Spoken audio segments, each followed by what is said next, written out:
To all of you.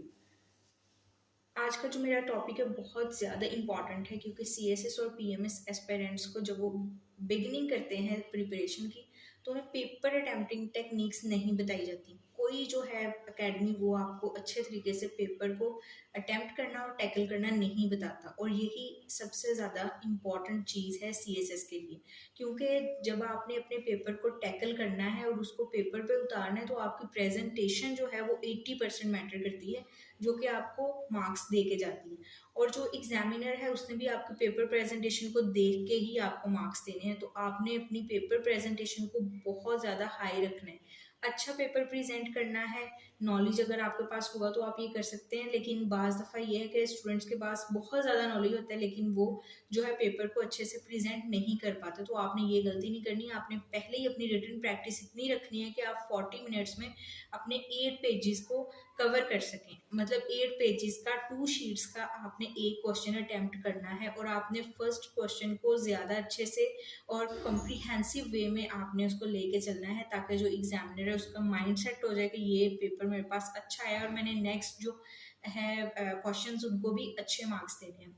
अगर आप अच्छा पेपर करते हैं प्रेजेंट तो आपको एक क्वेश्चन के 14 मार्क्स भी मिल सकते हैं और 16 भी मिल सकते हैं, लेकिन 16 रेयर केसेस है। 14 आपके मैक्सिमम हो सकते हैं। तो आपने उसमें रेफरेंसेस भी देने हैं, और फर्स्ट थिंग आपने इंट्रोडक्शन से स्टार्ट करना है। इंट्रोडक्शन आपका 1 पेज होता है। इंट्रोडक्शन आपकी शॉर्ट समरी होती है सारे के सारे क्वेश्चन की। आपने उसमें सारा कुछ एक्सप्लेन करना है, बट एक पैराग्राफ में, एक पूरे पेज में, जो कि आपका 10% होता है एक आंसर का यूजली। तो आपने उसको जो है अपना सारा का सारा नरेटिव उसमें बयान करना है, लेकिन शॉर्ट। अभी मैं आपको दिखा रही हूँ कि इंट्रोडक्शन को कैसे लेके चलते हैं। अभी मैं आपको अपना लिखा हुआ इंट्रोडक्शन दिखाती हूँ। साइकोलॉजी का एक पेपर है, ज़रा देखें इसको। अभी बस आपने देखना ही है कि पेपर कैसे है। अभी ये नहीं देखना क्या लिखा है क्या नहीं, वो नेक्स्ट लेक्चर्स में होगा, क्योंकि मैं डिटेल से आपको पूरा का पूरा जो है वो क्वेश्चन अपना रीड आउट भी करवाऊंगी फोकस करा कर। ये देखें जी, ये इंट्रोडक्शन मैंने स्टार्ट किया हुआ है। मैंने बिल्कुल स्टार्ट पे ही मैंने दे दिया है रेफरेंस बुक का और साथ ही ऑथर का भी, और ये मेरा पूरा का पूरा एक इंट्रोडक्शन है एक क्वेश्चन का, पीएमएस के एक क्वेश्चन के लिए। दूसरी टिप ये है कि आपने अगर पेपर प्रेजेंटेशन को अच्छे से प्रेजेंट करना है तो हेडिंग ज़्यादा से ज़्यादा बनाएं। आप जितनी ज़्यादा डिटेल्ड हेडिंग्स देंगे उतने ज़्यादा आपको मार्क्स मिलेंगे, क्योंकि एग्जामिनर को पैराग्राफ की तरफ नहीं जाना पड़ेगा, तो वो आपकी हेडिंग से ही देख लेगा कि आपका कॉन्सेप्ट ठीक है या आप क्वेश्चन को सही तरीके से सही वे में लेकर चल रहे हैं। अगर आपकी हेडिंग्स ठीक होंगी तो वो पैराग्राफ नहीं पड़ेगा। अगर आपकी हेडिंग्स या आप हेडिंग्स कम दे रहे हैं तो उसको पैराग्राफ पढ़ना पड़ेगा, जिसमें आपको पता है हम लिखते वक्त काफ़ी ज़्यादा मिस्टेक्स कर लेते हैं ग्रामर की भी। तो इसलिए अपनी हेडिंग्स पे ज़्यादा से ज़्यादा काम करें। और फिर थर्ड चीज़ ये है कि आपने चार्ट्स बनाने हैं, फ्लो चार्ट्स बनाने हैं, ग्राफ्स बनाने हैं, टेबल्स बनाने हैं, ताकि आपका पेपर अच्छे तरीके से आए और एग्जामिनर को कम टाइम लगे आपके पेपर को पढ़ने में। और आप उसके लिए अगर आसानी पैदा करेंगे तो वो आपके लिए आसानी पैदा करेगा, आपको ज़्यादा अच्छे मार्क्स देके। ये देखें जी, आप इस तरीके से भी बना सकते हैं। अभी आपने सिर्फ शेप्स देखनी है कि आप अपना डेटा किस तरह प्रेजेंट कर सकते हैं। आप इस तरीके से भी कर सकते हैं, आप इस तरीके से भी कर सकते हैं, ये आपकी मर्जी है। अब ये देखें कि मैंने कंपैरिजन को किस तरह किया हुआ है। मैंने कंपैरिजन लिखा और साथ में जो भी मेरे टॉपिक्स थे, जिन दो चीज़ों को मैंने डिफ्रेंशिएट करना था, मैंने उन दोनों को लेके चली हूँ, और मैंने उनके जो थे कंपैरिजन के पॉइंट्स, उनको मैंने सबको इलेबोरेट कर दिया। आप इस तरह भी अपने पेपर को अच्छे तरीके से प्रेजेंट कर सकते हैं। अब ये देखें, ये फोर्थ शेप आ गई हमारे पास एक किसी भी फ्लो चार्ट की। मैं आपको ये बता रही हूँ, ये आपकी मर्जी है कि आपने किस चार्ट को किस तरह लेके चलना है। आप अपने डेटा को अलग अलग तरीके से कर सकते हैं। इस तरह कोई भी आपको चार्ट्स नहीं दिखाएगा और अपना पेपर नहीं दिखाएगा। तो आपकी तरफ से मुझे प्यार और मोहब्बत चाहिए, और सब्सक्राइब और लाइक चाहिए, और प्लीज़ कमेंट भी करें और मुझे बताएं कि आपका क्या ओपिनियन है, आप किस तरह से लेके चलते हैं। बाकी ये कि आप इससे हट के भी बहुत सारे फ्लो चार्ट्स को कर सकते हैं, और मैं इंशाल्लाह आपको नेक्स्ट डे बाय डे सारी के सारी ट्रिक्स बताती जाऊंगी। बट आपने मुझे कमेंट में बताना है कि आपको कौन सा सब्जेक्ट सबसे ज़्यादा मुश्किल लगता है, फिर मैं उसके सारे लेक्चर्स अरेंज करूँगी।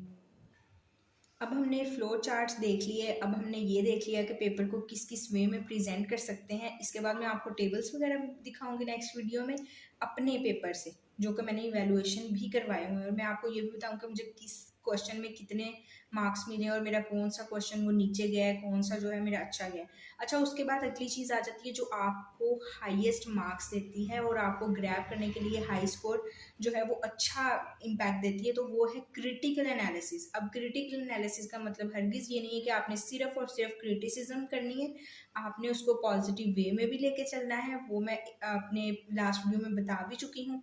आपने उसको नेगेटिव वे में भी लेके चलना है और उसके साथ साथ आपने अपना भी पर्सपेक्टिव, अपनी ओपिनियन भी बिल्ड करनी है। अच्छा, क्रिटिकल एनालिसिस हो गया। अब ये मैं सिर्फ आपको, अभी तो इतनी समझ नहीं आ रही क्रिटिकल एनालिसिस क्या है, मैं आपको अपने भी लिखे हुए क्रिटिकल एनालिसिस शेयर करूंगी, लेकिन आपने उसको रट्टा नहीं मार लेना, क्रैमिंग नहीं करनी। जो CSS और PMS है इसमें सिर्फ आपने वोकैबुलरी को क्रैम करना है, आपने बाकी किसी चीज़ को क्रैम नहीं करना। बस आपने अपनी रिटन प्रैक्टिस के जरिए, अपने वर्ड्स के जरिए जो पेपर को अच्छे से प्रेजेंट करना है, और फिर आप देखें कि आप फर्स्ट अटैम्प्ट में कैसे नहीं CSS और PMS कर दे। नेक्स्ट आ गया जी, थ्योरीज को अप्लाई करें। लाजमी जितनी भी आपको थ्योरीज आती हैं वो IR में है, थ्योरीज आप उनको, उनका रेफरेंस लाजमी पेश करें। अब ये नहीं कि आपने सिर्फ IR में करना है, आप करंट अफेयर्स में भी कर सकते हैं। जिस क्वेश्चन में जहां आपको ज़रूरत पेश आती है वहां पे थ्योरीज को अप्लाई कर सकते हैं। फिर नेक्स्ट चीज़ आ गई जी, अपनी ओपिनियन और अपना पर्सपेक्टिव दें ताकि एग्जामिनर को पता चले कि ये मैच्योर बंदा है, इसने पेपर को अच्छे से लेके चलना है, इसने ऐसे ही बस उठ के नहीं आ गया, हवा में बातें नहीं कर रहा, ये अच्छे से अपने पेपर को लेके चल रहा है। जब आपने अपनी ओपिनियन और पर्सपेक्टिव दे दिया है तो आप वे फॉरवर्ड भी लिख सकते हैं। वो मैंने यहाँ पे मेंशन नहीं किया, वो इसलिए नहीं मेंशन किया क्योंकि अगर तो उसमें ज़रूरत है, अगर क्वेश्चन में कोई प्रॉब्लम पूछी गई है तो आपने उसका वे फॉरवर्ड दे देना है, अदरवाइज उसको स्किप करना है और फिर आपने चले जाना है। वे फॉरवर्ड में आप बताएं कि ये सोल्यूशन है हमारे पास पॉसिबल, जो भी आपको लगते हैं उसकी हेडिंग्स बना लें आप, और उसके 3 लाइन्स 4 लाइन्स में उसको जो है वो अच्छे से सॉल्व कर दें कि इस प्रॉब्लम को इस तरह लेके चलते हैं। लास्ट चीज़ आ गई कंक्लूजन। अगर एग्जामिनर आपका इंट्रोडक्शन पढ़ रहा है, उसको अच्छा लगा है, तो वो आपके पेपर प्रेजेंटेशन को देख के, मीन्स हेडिंग को देख के, फ्लो चार्ट्स को देख के, टेबल्स को देख के, आपके क्रिटिकल एनालिसिस की हेडिंग्स वगैरह को देख के, आपके पर्सपेक्टिव को देख के कंक्लूजन को पूरा पढ़ेगा। कंक्लूजन को वो स्किप नहीं करेगा जिस तरह उसने पिछली चीज़ों को कर दिए। तो कंक्लूजन आपने ज़रा अच्छे से रीस्टेट करना है अपने इंट्रोडक्शन को, और उसको स्मॉल कर देना है।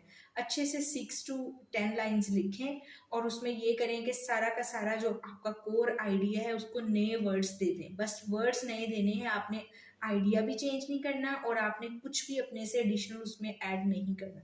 यही जो है आज की हमारी वीडियो है, और इसको अच्छे से समझें और पेपर को इसी तरह लेके चलें, क्योंकि ये CSPs का बताया हुआ राज है। और ये है कि अगर आपने फर्स्ट अटैम्प्ट में अपने पेपर को अच्छे से लेके चलना है और फर्स्ट अटैम्प्ट में आपने अपना रिटन अच्छे मार्क्स में करना है, तो फिर आप यही वाली जो टेक्निक्स हैं इनको लेके चलें। इस तरह इंशाल्लाह आपका फर्स्ट अटैम्प्ट में CSS या PMS पास आउट हो सकता है, लेकिन किसी स्टूडेंट का CSS भी हो जाता है और PMS भी फर्स्ट अटैम्प्ट में, अगर वो अच्छे से लेके चले तो। Thank you so much and अल्लाह हाफिज़। Thank you so much. और लास्ट और इम्पॉर्टेंट चीज़, मेरे चैनल को CSS एंड PMS मेंटोर को सब्सक्राइब करना मत भूलें और बेल के बटन को भी लाजमी प्रेस कर दें ताकि हर आने वाली वीडियो का आपको नोटिफिकेशन मिलता रहे।